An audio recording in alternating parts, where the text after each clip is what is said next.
Ako guys, itong si FinLedger ha, nasa Google Play Store at nasa App Store din. Sino ba mag-aakala na loan app pala to? Kasi pag sinilip mo naman yung mga screenshots niya, mapa Google Play Store man or iOS, akala mo naman budgeting software or budgeting app siya. Yun pala, Ola. So, sa mga nakakakita dyan sa kanyang mga ads sa social media, particularly sa Facebook, huwag nyo munang i-download yung loan app na to. Kahit na napakamukhang promising siya guys dahil sinubukan ko siya para sa inyo. May mga nagre-request na rin ha. Kaya if you wanna learn more about FinLedger, then keep watching.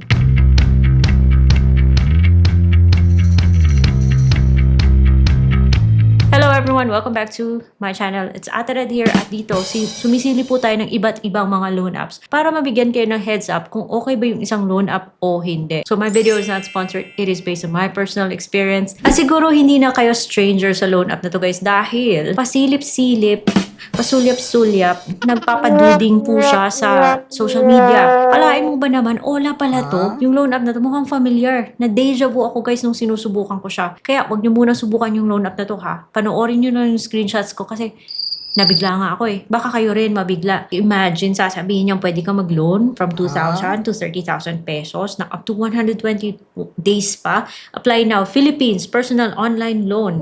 Charot, huwag niyo muna i-click yung install na yan. Because 30,000 pesos, dito pwede kang humiram ng hanggang 30,000 pesos. Oh, ayan. Kung kayo nagtataka kung bakit recycled yung mga models na to, napaka-familiar na ng itsura ng babaeng to. Anyways guys, so yun nga, ang dami kong na-amoy na parang fishy sa loan app na to, kaya sinubukan ko siya para sa inyo. So yun nga, I decided na dun siya i-download sa Android, sa apps, sa Google Play Store mga guys.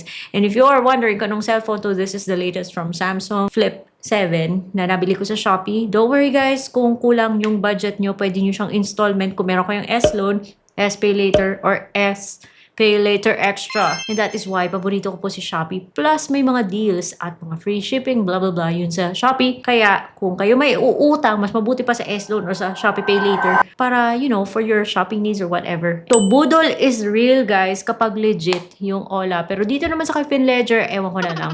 So, yung first kong ginawa is, syempre, i-check mo kung registered siya o hindi. So, dun nga sa description niya ha, kung saan mo siya madadownload, hindi mo nga mahanap kung sino yung company na nagpapatakbo sa kanya. Anyways, pero talagang nagpapautang siya. Tapos yung offer niya sa akin ay nasa 2,000 pa. Oh, 'di ba bongga? So, 2,000. Malaki na rin 'yan, guys, ha, especially if petsa di peligro, pang tawid, 3 days before sweldo, 'di ba? Paycheck to paycheck kayo, kung relate kayo. Pero guys, wala namang problema umutang. Just make sure na doon tayo umuutang sa kung saan yung pwedeng utangan na hindi naman tayo malulugi or hindi naman tayo mapapaiyak sa interest. Enough about that, guys. Basta yung point is, sinubukan ko tong si FinLedger. Sabi niya, madali lang daw yung evaluation. Hindi, tagal kong naghintay. Tapos, hindi lang isang loan app yung nasa loan app na to, guys. It's a loan app within another loan app. It's a loan app within a loan app. Ay, Inception. So, ayun, ito yung itsura niya, ito yung logo niya. Pero talaga madi-deja vu ka, maaalam mo si credit balance, pag try mo nito. At makikita mo naman sa comment section na Ola pala siya. Kasi pag tinignan mo yung mga nagbigay sa kanya ng 1 star, nako, andun, lumalabas yung mga hinanakit ng mga nakapag-try na sa kanila. So, huwag na kayong magdagdag dito, guys. Privacy policy siya, pero kulang na kulang yung mga dinidisclose yung information doon. Hingi po daw siya ng access sa location and sa SMS. Bakit ganito yung flag? Hindi naman Pilipinas, pero kailangan pang palitan yung sa +63 ng Pilipinas. Tapos ilalagay mo yung phone number and mag-OTP ka. Tapos yung OTP ay nanggagaling kay MetaCash. Kaya yun. And that's the reason bakit recycled yung kanyang mga ads, yung kanyang mga model. Dahil si MetaCash lang pala to. Na siya rin yung, ewan ko, basta ibang anyo ng credit balance tsaka credit pillar. And then may mga questions siya like, meron ka ba mga overdue, other loans, stuff like that. So, I don't think it really matters. But anyways, guys, ID na kaagad. Pagkatapos ng mga questions na yon, ID na kaagad. Yung mga IDs na pwede mo isubmit sa kanya, kasama na doon yung Pag-ibig, health card, GSIS, OFW, TIN, voter ID, UMID, passport, driving license, tsaka SSS. Pwede rin PRC, postal ID, national ID na electronic, or yung physical card. Now, the question is, magsasubmit ko ba ng ID mo sa loan app na to? Kaya wag muna, guys, because I did. And I kind of regret it kasi yung loan app na to, walang delete option. Kaya nga tapusin mo yung video na to. For your information, nagbigay po ako ng SSS sa kanya. Tinicturean ko siya. Pwede mo rin palang kunin dun sa gallery mo ha. Pinicturean ko siya pagkatapos nung nag-selfie pa ako. Ang ganda-ganda pa ng selfie ko dito kasi naka-makeup ako. Hindi yung bagong gising tulad ng ibang applications ko. Pagkatapos nun, makaka-capture niyo po yung ID number tapos yung name na nasa ID na sinabit mo sa kanya. Your gender, your email, birthday, education level, stuff like that. I'm sure familiar na kayo. And hingin niyo yung information ng employment mo. Na pag sinabi mo unemployed, hingi siya naman sa income, work experience, industry, and current address. Then magpo-proceed ka na sa emergency contacts. Dalawa lang yung hihingin niya pero kailangan mong i-type in yung phone numbers. Anyway, so bank card, e-wallet yung padadalhan. But, usually sa mga loan apps na 50-50 ako, I just give them my GrabPay. And then, pag pinavide mo yung GrabPay, magpapadala po siya ng OTP. So, kung sino man may-ari ng GrabPay, at least naman ginawa niya to, no? Hindi yung basta-basta ka na lang naglalagay ng kung ano-anong GrabPay dyan. Galing na nagagahingis kay Metacash. Obvious na obvious siya rin yung nasa likod ng mga ganitong mga loan app. Pinasigurado pa niya kung talaga bang gusto mo dun ipadala. Pagkatapos ay click confirm processing. Akala ko auto-send, hindi naman pala. Pero, nung sinabi niya activated, pagpunta mo dun sa next page, magugulat ka. Ang daming mga online. Pero one at a time lang naman yung pag-apply. Kasi nung ino-offer niya sa akin si Quick Pesa. Nakalock naman si Paymatic, si FlexiFund, Fund Express. Di ka ba magdududa niya na bakit ang daming mga online loan platforms na nasa loob ng isang online loan platform? Inception ang dating.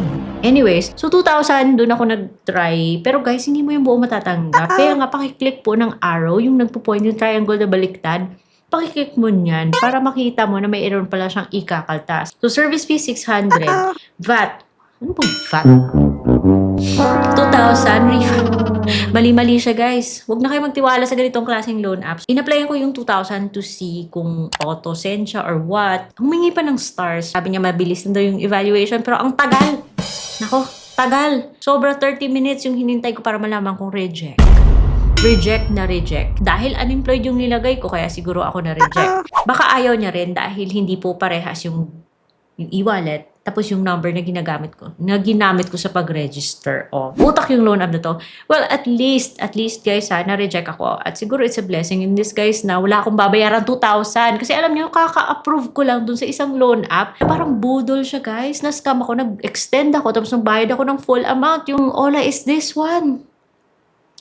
Yung loan app. Kaya ang sakit ng binayaran ko. Ang mahal ng fees, guys. Kaya buti na lang at hindi ako na-approve sa loan app na to. Otherwise, magbabayad na naman ako ng 2,000 sa loan na baka, just a little over kalahati lang yung natanggap ko. Kaya para sa akin no yung loan app na to. Ayoko sa mga online loan apps na parang niloloko ka at parang ang daming loan app na andito. Hindi mo kilala kung sino ba talaga yung nagpapalakad ng loan app na to. Meron pa bang mga legit na mga Ola? Or yes guys, meron. I put together all the online loan platforms that are far 100 times better than this loan apps. Anyway, so that's it for today's video. Kung meron pa kayong gusto yung pasilip na online loan platform, let me know in the comment section. Subscribe if you haven't already. I'll see you on my next vlog.